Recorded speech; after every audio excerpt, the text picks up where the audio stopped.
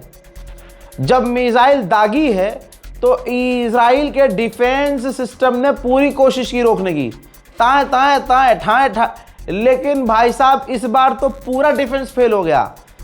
Israel के कई इलाकों पर जाकर ईरान की मिसाइलों ने तबाही मचाई है। इमले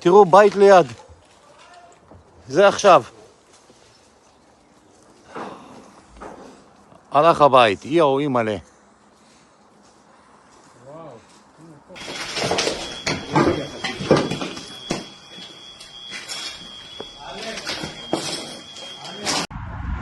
יואו, נפל פה לידי.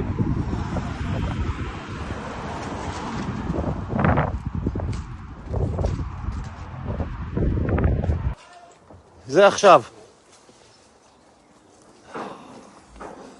הלך הבית, יאו אימא'לה.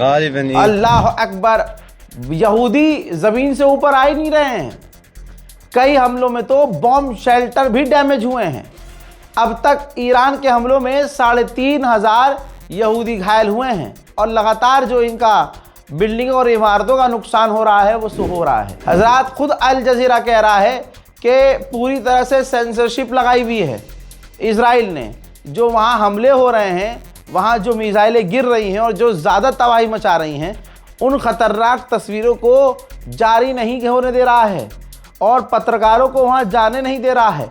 बस जहाँ छोटे मोटे हल्के फुल्के सिविलियन एरिया में मिसाइलें गिर रही हैं, वहाँ थोड़ी बहुत सफाई करके ख़तरनाक चीज़ों को हटा के वहाँ से वो वीडियो और फ़ोटो बस वही की जाने दे रहा है। क्योंकि दोस्तों, ईरान की मिसाइलें इजराइल के अंदर बड़ी तबाही मचा रही हैं, जिसे इजराइल छुपा रहा है। हजरात, इजराइल की महिला विंग कमांडर ने धमकी दी है रशिया को।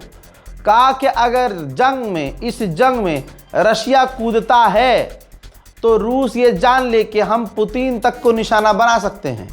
जी हाँ, ये बात कही गई है इजराइल के द्वारा कि इस जंग में ईरान का साथ ना दे और जंग में हमारे खिलाफ ना उतरे, वरना हम रशिया को निशाना बना सकते हैं। ईरान ने ऑफिशियली कहा है कि हमें अमेरिका पर कभी भरोसा नहीं था। वो तो हम फिर भी बात कर रहे थे कि क्या पता, जब ये बात करना चाह ही रहे हैं तो हो सकता है इस बार बात हो जाए और बातचीत से कोई सॉल्यूशन निकल जाए। लेकिन ये बात हमें पहले से पता थी कि अमेरिका बातचीत के काबिल नहीं है। मेरे दोस्तों, उधर ईरान के जो चीफ ऑफ जस्टिस हैं, उन्होंने साफ कहा है कि जो भी एक्टर्स अमेरिका और इजराइल के हमलों को, बच्चों के नरसंहार को सपोर्ट कर रहे हैं, उनकी प्रॉपर्टीज़ को ईरान में जब्त कर लिया जाएगा। मैं ईरान की गवर्नमेंट से रिक्वेस्ट कर रहा हूं कि इल्नाज नौरोजी नाम की एक महिला, एक लड़की नंगी, जो भारत आ चुकी है और भारत में आकर यहाँ नंगापन करती है और बॉलीवुड में अब वो हीरोइन बनी हुई है, इल्नाज नौरोजी। जी हाँ, ये आए दिन आपके खिलाफ बयान डाल रही है और जो दूसरे लोग हैं उनको प्रमोट कर रही है। जहां आप भारत की मदद कर रहे हैं, भारत के लोग इसको सपोर्ट कर रहे हैं, जो हिंदू समुदाय से हैं, सपोर्ट कर रहे हैं इसको कि हाँ, नंगी रहो, गंदी रहो, अपने जिस्म में दिखाती रहो, यही आज़ादी है। और ये खुद यहाँ पर हिंदुस्तान में प्रोपेगेंडा चला रही है कि जी वहाँ इस्लाम का मतलब ये है कि 4 साल की बच्ची से शादी कर लेना, 7 साल की बच्ची से शादी कर लेना। तो ये वहाँ तो रह नहीं पा रही है, तो विदेश में अगर कहीं जाके इसे काम धंधा मिल भी रहा है तो ये आपकी गवर्नमेंट को और आपके देश को पूरे तरीके से बदनाम करने में लगी हुई है। और इसकी फैमिली कहा जा रहा है कि ईरान में ही है, बल्कि मैं ईरानियन गवर्नमेंट से रिक्वेस्ट कर रहा हूँ कि इसकी प्रॉपर्टी और इसके साथ अगर इसके परिवार वाले भी वहाँ हैं ईरान में और इसके ख़ानदान का कोई भी शख्स, इल्नाज नौरोजी के ख़ानदान का कोई भी शख्स अगर तेहरान में है, तो रिक्वेस्ट है कि इस मौजू पर ध्यान दिया जाए और इसकी भी पूरी की पूरे ख़ानदान की प्रॉपर्टी को जब्त किया जाए और इसके जो ख़ानदान के लोग हैं उन्हें गिरफ्तार किया जाए या फिर उन्हें देश से निकाला जाए। क्योंकि ये किसी भी देश के लिए बहुत बड़ा ख़तरा होता है कि आप अपने ही मुल्क के ख़िलाफ़, जब वहाँ के बच्चों का नरसंहार हो रहा हो, आप विदेश में बैठकर नंगी होकर ईरान के ख़िलाफ़, अपने मुल्क के ख़िलाफ़ जहर उगलें। उधर ईरान ने कहा है कि हम स्ट्रेट ऑफ हॉर्मूज़ उनको इस्तेमाल नहीं करने देंगे जो अमेरिका के साथी हैं और हम पर हमला कर रहे हैं, हमारे खिलाफ हैं। उधर ईरान ने यह भी कहा है कि जो भी अमेरिका के एयरक्राफ्ट कैरियर की मदद करेगा, हम उस पर भी हमला करेंगे। जंग में जो कूदेगा सबको मारेंगे। ईरान के अंदर खतरनाक खौफनाक हमले जारी हैं। ईरान में भारी तबाही है। आइए अभी थोड़ी देर जो पहले हमला हुआ है ईरान में, देखते हैं।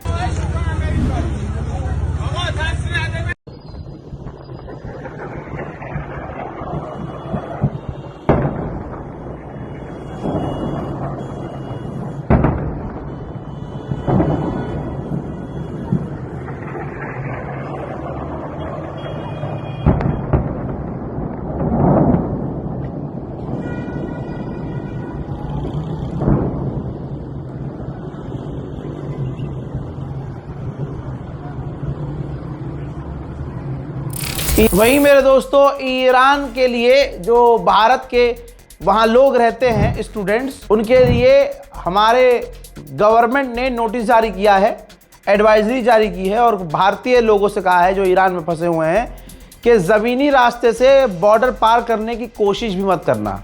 अगर आपने ऐसा किया तो इंडियन गवर्नमेंट आपकी कोई मदद नहीं कर पाएगी और आपको बहुत ज़्यादा परेशानी का सामना करना पड़ेगा। आप ईरान में रहिए, सेफ जगह रहिए, अंदर रहिए, छिप कर रहिए, सेफ जोन तलाश कीजिए और इंडियन एम्बेसी से टच में रहिए। तो दोस्तों ध्यान दीजिएगा, जो हमारी गवर्नमेंट कह रही है उस पर पक्की नज़र बना के रखिएगा और जो गवर्नमेंट कह रही है वही आपको मानना होगा। हजरात, इधर भारत की तस्वीर बहुत ख़राब है उत्तम नगर वाले मामले में, जिसमें तरुण ने एक महिला को छेड़ा, गंदी जगह हाथ लगाया। ऐसा अब महिला जो दूसरा पक्ष है, मुस्लिम पक्ष, उसने बताया और ख़ुद तरुण और पूरा इसका परिवार नशे में था शराब के। होली पर शराब तो आम होती है, ये कोई नई बात नहीं है। बहरहाल जो लड़ाई थी वो ख़त्म हो गई थी, जो भी चीज़ें हैं आपको पता है। लेकिन अब सामने आई भी है ऐसी तस्वीरें और वीडियो जिसमें तरुण दूसरों को पीट रहा है और तरुण ने ही पहला हमला किया था, लेकिन जब जवाब आया तो तरुण को छोड़कर उसके साथी जिम वाले भाग गए और तरुण जो है जो उसके साथ होना था। और उसके बाद तरुण की मां के जो बयानात आए हैं उससे ये साबित हो रहा है कि जब बीज ही में इतना जहर है तो फिर भाई ऊपर पेड़ में क्या जहर होगा। वहीं वहाँ के लोकल हिंदुओं ने साफ खोल दी है बात कि यहाँ हिंदू मुस्लिम मसला था ही नहीं। यहाँ तो ये जो परिवार था तरुण का, ये म्यूज़िक चला रहा था और आए दिन कभी किसी से लड़ता था, कभी किसी से लड़ता था। नमाज का वक्त था, तरुण से मुस्लिम परिवार ने जाकर कह दिया कि बस 10 मिनट के लिए म्यूज़िक बंद कर लो, हमारी नमाज हो जान दो। इस बात पर बहस हुई और बहस बढ़ गई और वो किसी बच्ची ने रंग नहीं फेंका था बल्कि छेड़छाड़ तरुण ने की थी। ऐसी दसियों तरह की बातें निकल के सामने आ रही हैं, लेकिन हिंदू पक्ष के दबाव में प्रशासन ने मुस्लिम परिवार का घर ही तोड़ दिया। पूरे हिंदुस्तान का मुसलमान खामोश रहा, कश्मकश में रहा और ऐसे में एक मुस्लिम परिवार कुचल दिया गया। अब वहाँ पर दिल्ली में, राजधानी दिल्ली में, उत्तम नगर में हिंदू समुदाय खुल्लम खुल्ला मुसलमानों के नरसंहार की बात कर रहे हैं और कोई भी मीडिया कवर नहीं कर रहा है। साथ ही उत्तम नगर पुलिस इस पर खामोश है और एक से एक खतरनाक बयान आ रहे हैं हिंदू समुदाय के। कह रहे हैं कि हम ईद पर होली मनाएंगे, मुल्लों को काट के खाएंगे, मुसलमानों को काट डालेंगे और घर में घुसकर मारेंगे। इन तमाम हेट स्पीच पर उत्तम नगर पुलिस खामोश है। दिल्ली पुलिस, ऐसा लग रहा है कि दिल्ली पुलिस को ऊपर से फ़ोन आया है कि इनको जो करना है कर लेने दो, जिसके बाद उत्तम नगर में जो रहने वाले मुसलमान हैं उनकी जान खतरे में जा चुकी है। लेकिन ये भी अजीब बात है कि उत्तम नगर में जो मुसलमान रहते हैं आसपास, वो कंप्लेंट ही नहीं कर रहे हैं कि भैया हमारी जान को खतरा है। एग्जाम्पल के तौर पर आप देखेंगे कि बाहर के, लोकल हिंदू नहीं है इसमें, बाहर के हिंदू संगठन वहां पहुंच रहे हैं और इस तरह के बयान नरसंहार के दे रहे हैं। अब मेरठ से आए, हम डरते नहीं है, चाहे हमें तो आज मार दे, कल मार दे, पर तुम्हें नहीं छोड़ेंगे। हमने लड़कों को मारा बेमतलब की, गुल्ली वालों को